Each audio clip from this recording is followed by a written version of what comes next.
Bonjour, ici Mélanie Tremblay et bienvenue à la machine à écrire. Confondez-vous parfois le passé composé et l'imparfait dans vos rédactions? Le passé composé et l'imparfait sont deux temps de verbe qui expriment une action qui s'est déroulée dans le passé. Dans cette leçon, vous apprendrez à utiliser le passé composé et l'imparfait à leur juste valeur. Dans une leçon précédente, nous avons vu que le passé composé comprend un auxiliaire, avoir ou être, et un participe passé. Par exemple, j'ai chanté.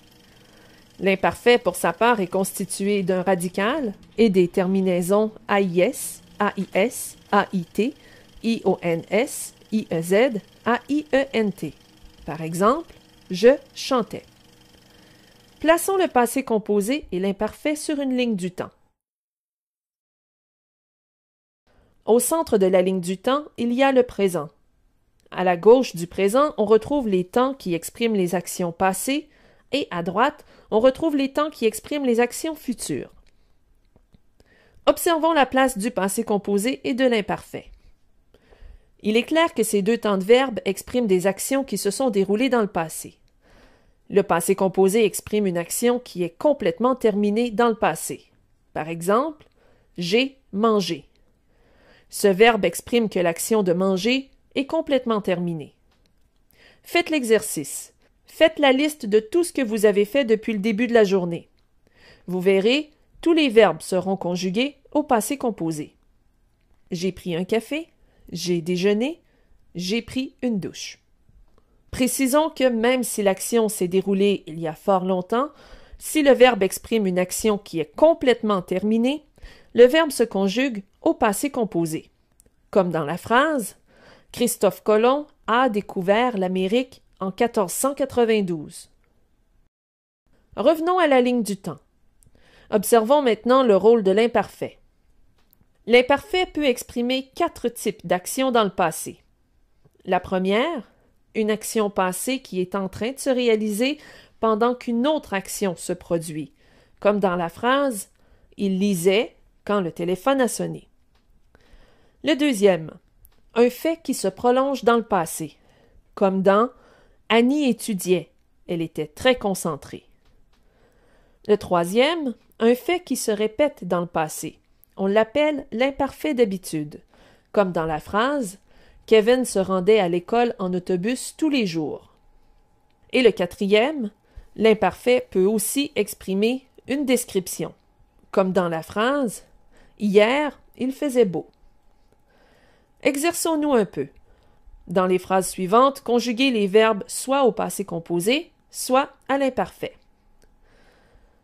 J'apprenais ou j'ai appris des règles de grammaire et le téléphone sonnait ou a sonné.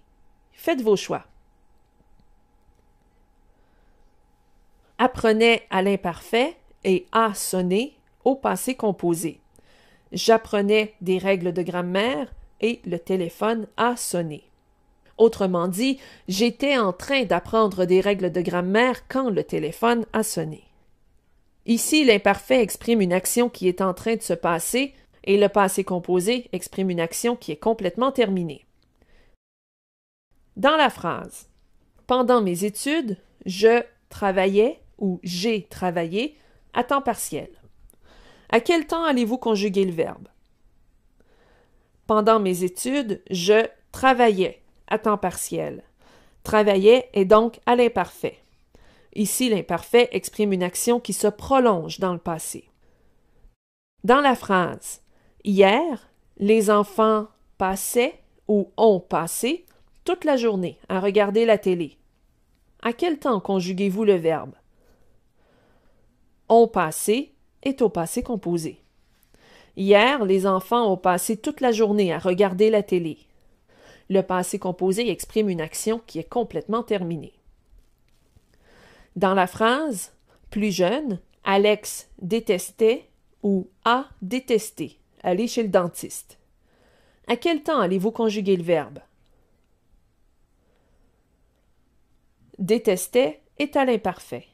Plus jeune, Alex détestait aller chez le dentiste.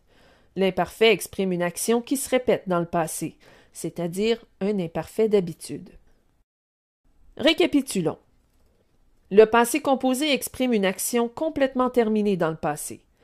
L'imparfait, quant à lui, peut exprimer une action qui est en cours, on peut dire en train de, une action qui se prolonge, une habitude ou une description. Voilà ce qui conclut cette leçon. Vous êtes maintenant invité à répondre au questionnaire mis à votre disposition. Joignez-vous à nous